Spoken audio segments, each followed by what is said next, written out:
BRS పై కాంగ్రెస్ నేతలు fake news ప్రచారం చేస్తున్నారని మాజీ మంత్రి కేటీఆర్ విమర్శించారు.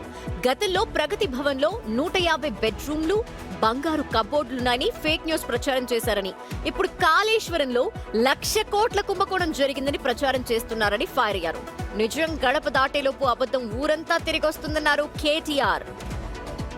తెలంగాణలోనే ఎన్నో సందర్భాలలో వార్తని వార్తగా రాయలేని పరిస్థితి లేదా?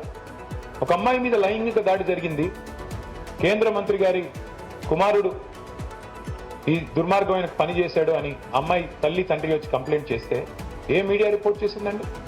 వారం రోజు సోషల్ మీడియానే లేకపోతే అమ్మాయికి న్యాయం జరిగే పరిస్థితి ఉందా? ఈ నేను మాట్లాడుతున్న మాట తప్ప?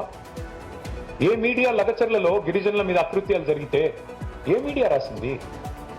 నేను ఈ మాట అంటున్నందుకు దయచేసి ఎవరేం అనుకోవద్దు. వాస్తవాలు చెబితే చేదుగానే ఉంటాయి. ఈ రోజున్న పరిస్థితుల్లో డైరెక్ట్ గా శాసనసభలో బయట జర్నలిస్టుల పట్ల అసహనం వ్యక్తం చేస్తే కూడా ప్రభుత్వంలో ఉన్న పెద్దలు ఏ మీడియా ప్రశ్నించిందండి? హైదరాబాద్ సెంట్రల్ యూనివర్సిటీలో 400 ఎకరాల భూమి విషయంలో విద్యార్థులు కథం దొక్కేదాకా ఏ మీడియా రాసింది?